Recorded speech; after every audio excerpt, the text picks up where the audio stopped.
Unidad.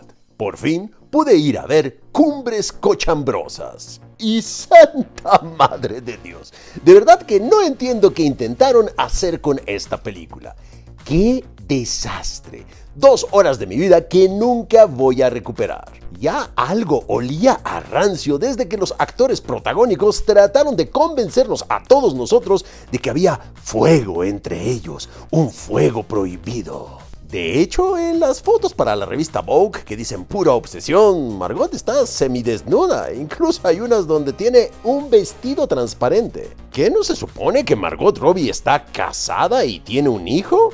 ¿No es un poco raro declarar que le temblaban las patitas y su cuerpo se erizaba cuando le tocaban las escenas eróticas con Jacob?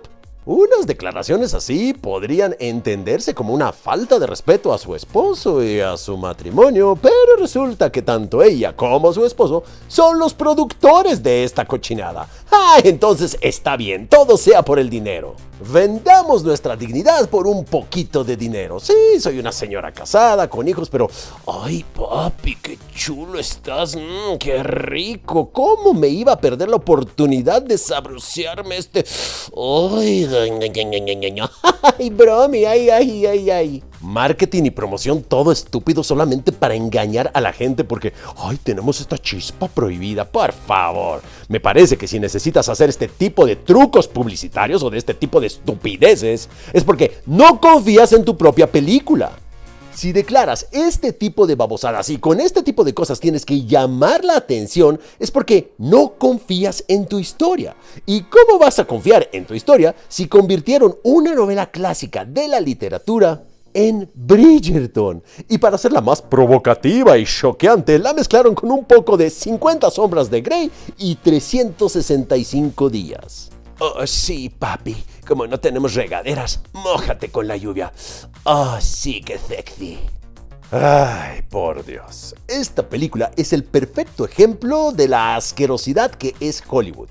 Esta idea que tienen de que nada es sagrado, de que todo se puede reducir a su versión más banal, que se puede pisotear una historia original con tal de llegar a las audiencias modernas. Como lo dijo Margot Robbie en una entrevista, cambiamos cosas porque esas cosas no resonaban con las audiencias modernas. Por Dios, si vas a hacer una adaptación, entonces nosotros, el público, nos merecemos algo mejor que esto. Nos merecemos una buena versión de Cumbres Borrascosas y no esta Cumbres Cochambrosas o esta Cumbres Bochornosas.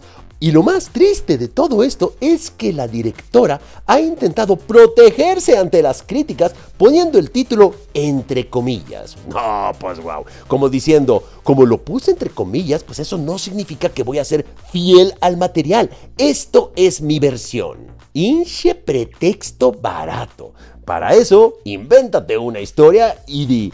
inspirada brevemente, lejanamente en Cumbres Borrascosas. Y no le pongas de título Cumbres Borrascosas. Mejor ponle de título Amor prohibido en tiempos lluviosos. Sí, lo adivinaron. Es una mafufada. Esta película es una pendejada.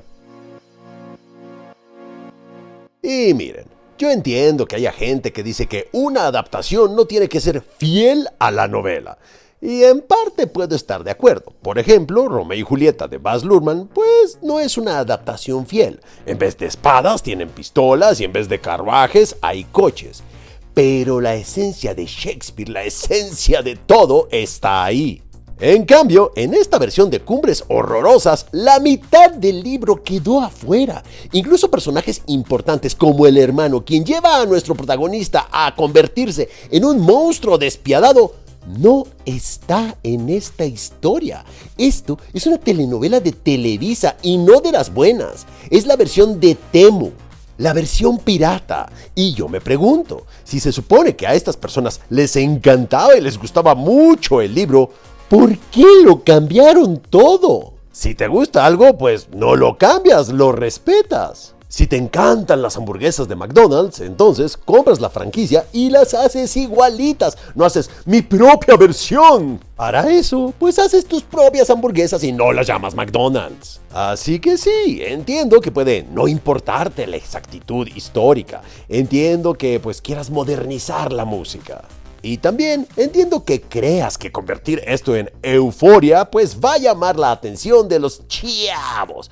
Todo eso lo entiendo. Lo que no entiendo es por qué quieres cambiar la esencia de lo que Emily Bronte quería transmitir. ¿En serio? ¿Qué sigue? ¿Una versión de Romeo y Julieta donde los Montesco y los Capuleto se llevan bien, son cuates y la historia trata de cómo estas dos familias ganan la Segunda Guerra Mundial? Pues no, ¿verdad? Sería una estupidez. Si no entiendes la obra, no la adaptes. La directora justifica esta mamarrachada diciendo que esta película es así porque ella se imaginaba esta historia cuando leía el libro a los 14 años, cuando era adolescente. Y exacto, a esa edad pues no tienes la experiencia y puedes confundir muchos de los temas con sexo, con deseo carnal. Pero si vuelves a leer esta obra de adulto y sobre todo si eres un cineasta, deberías saber que la carga erótica viene de la imposibilidad de acercarse físicamente a la persona que se desea. Pero en cambio, parece que aquí esta directora lo que quería es ver a Jacob Elordi encuerado. Y por eso hipersexualizan esta obra. ¿Cuándo aprenderán los de Hollywood que el sexo no es erotismo, no es amor? Aquí todo está sexualizado, pero nada es sexy. Nada es erótico. Esta es una versión pueril. Una vez más, si no entiendes la obra, no la adaptes. Si crees que el amor es solamente sexo y que el trauma es una escena de beso bajo la lluvia, pues entonces haz otra película. No la llames Cumbres Borrascosas. Porque esto no es una adaptación, es una abominación. Es un fanfic de Wattpad. De hecho, esta película es tan mala que no funciona ni con la gente que sí conoce la obra original y tampoco funciona con la gente que nunca leyó del libro y nunca escuchó de esta historia. Es una película aburrida, con actuaciones cuestionables, con actores que no tienen nada de química. Ya que ves la película te das cuenta que todo es un truco de marketing. Un truco publicitario para llamar la atención porque la película por sí sola no se sostiene, no funciona.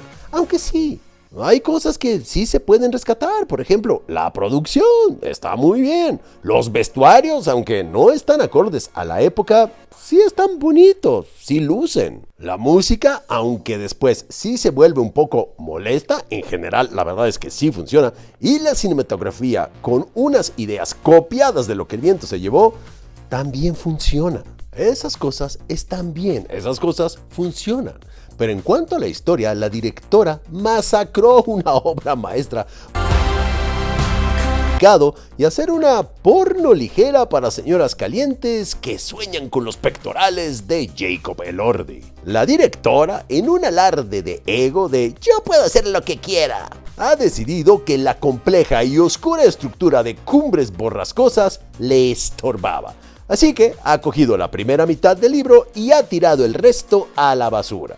Y no solo eso, ha eliminado a personajes clave para esta historia y ha quitado toda la segunda generación, que es donde la novela adquiere su verdadera dimensión, la del trauma intergeneracional, la parte donde se entiende todo el ciclo de la venganza. Y eso no es lo peor es que al cambiarle la edad a estos personajes, pues los problemas que tienen pues parecen tontos. Y es que enojarte porque alguien se fue unas semanas, pues no tiene mucho sentido cuando tienes 40 años y estás enamorada de un chavito de 25. Eso tiene sentido cuando eres adolescente. Así que si los personajes estuvieran en su edad, todos estos problemas pues tendrían sentido. Dirías, bueno, es que están chavitos, no entienden.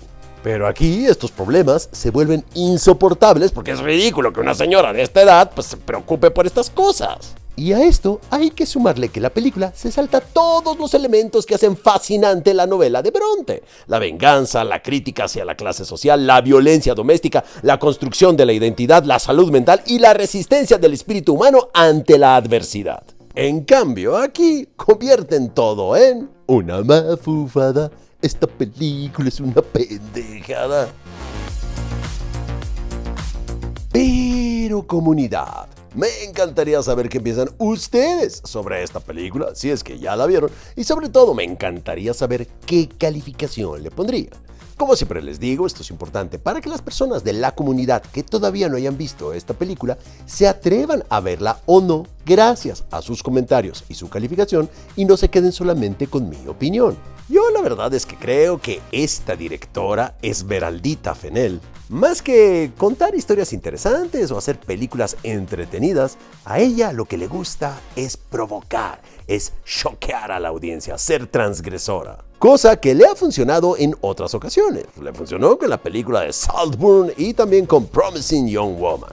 Pero en esta ocasión, la verdad es un truco que a mí en lo personal ya me aburre. Yo entiendo que adaptar una novela, sobre todo un clásico como este, es bastante difícil porque para cada quien esta novela significa otra cosa. Cada quien se enfoca en algo diferente. Es más, cuando uno relee cualquier novela, esa novela se vuelve otra cosa. No es lo mismo leer La insoportable levedad del ser de Milan Kundera a los 25 que a los 40. Obviamente te va a decir otras cosas esa novela. Así que sí, entiendo que cuando adaptes una obra pues te vas a fijar en las cosas que a ti te resuenan. Pero esa es una cosa y otra es mandar a la mierda la mitad del material original. Poner en el tráiler que esta película está inspirada en la historia más grande de amor. No es una historia de amor, es una historia de venganza sobre todo. Y aunque sí, hay un amor trágico, no es una historia de amor. Es una historia de obsesión destructiva y codependencia. Incluso podríamos decir que es una historia sobre la crueldad de las personas. Así que no necesitamos fidelidad, pero sí necesitamos que se respete la esencia. Y es que, no sé ustedes, pero uno pensaría que un libro sobre una mujer que tiene que elegir entre el amor y la seguridad y termina sin conseguir ninguno de los dos, pues sería una gran trama para el público del 2026. Pero tanto la directora como la productora son totalmente incompetentes porque se enfocaron más en crear clips que puedan funcionar en TikTok que en hacer una película entretenida con una historia conmovedora y personajes desgarradores. De hecho, podríamos decir que esto es el perfecto ejemplo del estilo sobre sustancia, porque aquí todo se siente artificial, plano, falso. Les recomiendo Abismos de Pasión de Luis Buñuel, que con todo y sus defectos es probablemente la versión más fiel al espíritu de la obra. Por eso, para mí, esta es una caquita en medio de una lluvia torrencial para hacerla más sexy. Un 3.